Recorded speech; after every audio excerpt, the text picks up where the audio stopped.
channel at The Movie Optimist, where I find the silver linings in even the worst of films. Tonight I just got done watching the newest film, Hard Eyes. This movie stars Olivia Holt as Allie and Mason Gooding as Jay, who, fun fact, is actually Cuba Gooding Jr.'s son. In this film, Allie plays a girl that works for like an advertising firm, and she finds herself in hot water when she really messes up and makes a really bad ad campaign for a product of theirs that is super controversial. It winds up putting her in a hot seat at her company, and in order to fix the problem, her boss hires this big-time hotshot advertiser in Mason Gooding's character, Jay, to come and help her devise a plan to essentially right the ship and make a new ad campaign that'll fix all of the problems that she inadvertently brought upon her company. So on Valentine's Day night, they're forced to go out and sit down over dinner and kind of come up with a plan to right that ship.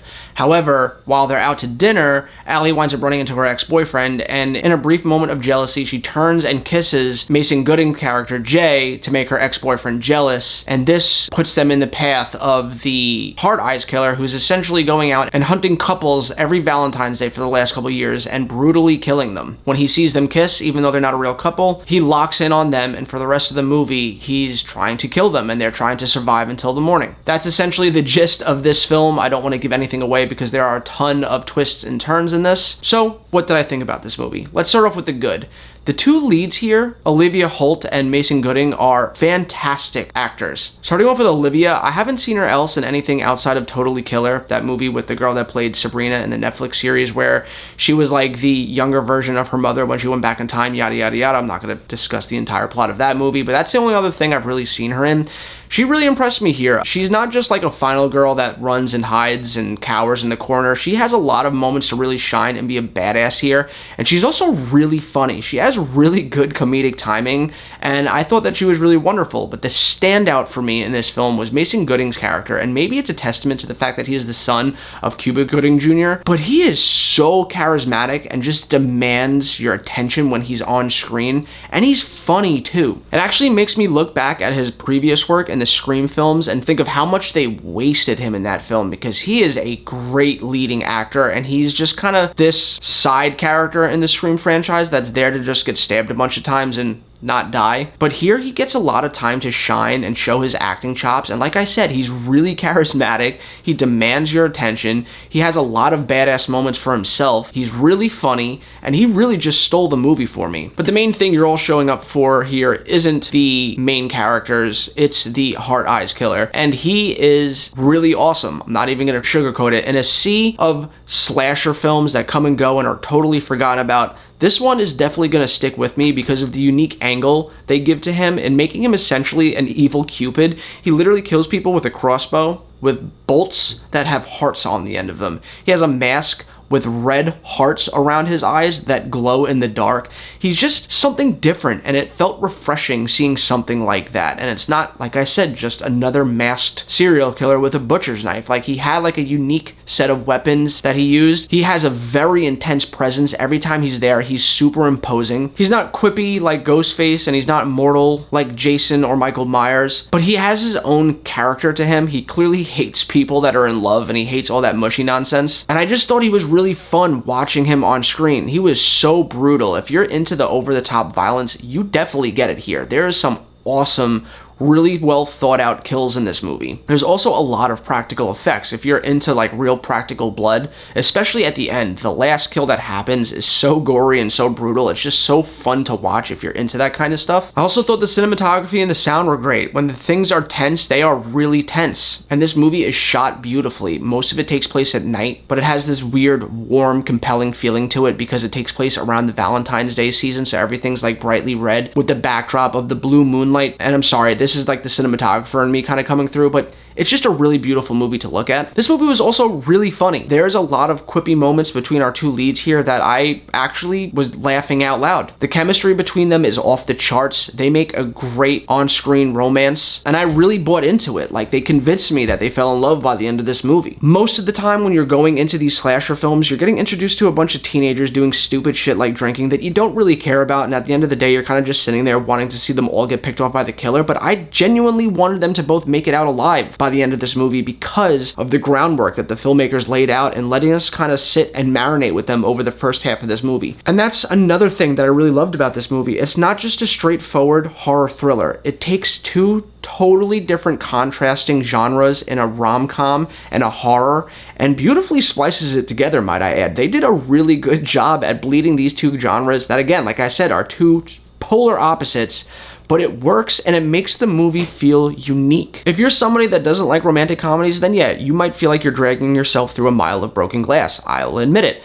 But I myself like romantic comedies. I like The Notebook. I like old Nicholas Sparks stuff. I love Titanic. I love Love Actually. It's a classic and one of the best, in my opinion. Don't fight me on that. But I like that they did that in the beginning because it's not something you usually get in a horror movie. And it adds a new level of appreciation for the two main characters because you're that much more invested in them. It's one thing to start off a movie seeing a husband and a wife driving down the road, down a creepy, dark alley or something like that. And you know they're driving to their doom. And it's like, yeah, they're a couple. You know, you see that they're together and that they're a couple, but you don't buy into it because you haven't gotten to grow with them and experience them falling in love. Where they do that for you here. And it's not like they do that for an hour. Don't think that you're going to sit through an hour of mushy rom-com stuff, because you're not. It's only like the first 20 minutes, and then when the shit hits the fan, it hits the fucking fan and doesn't let up. But again, it's two polar opposites kind of merging together. Like, where on the one hand, you have this girl who doesn't believe in love because of her upbringing and her childhood and things she went through and thinks it's all a gimmick.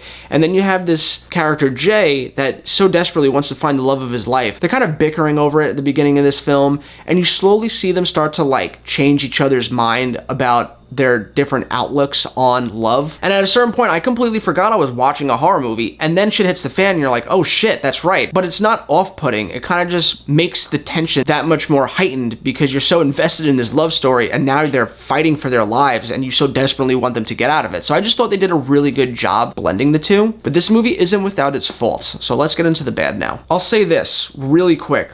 There's a lot of times in this movie where our main characters are put in a position where they need to make a decision. And most times in horror movies, they make the stupid decision to further the plot. I understand that's just a trope in horror movies.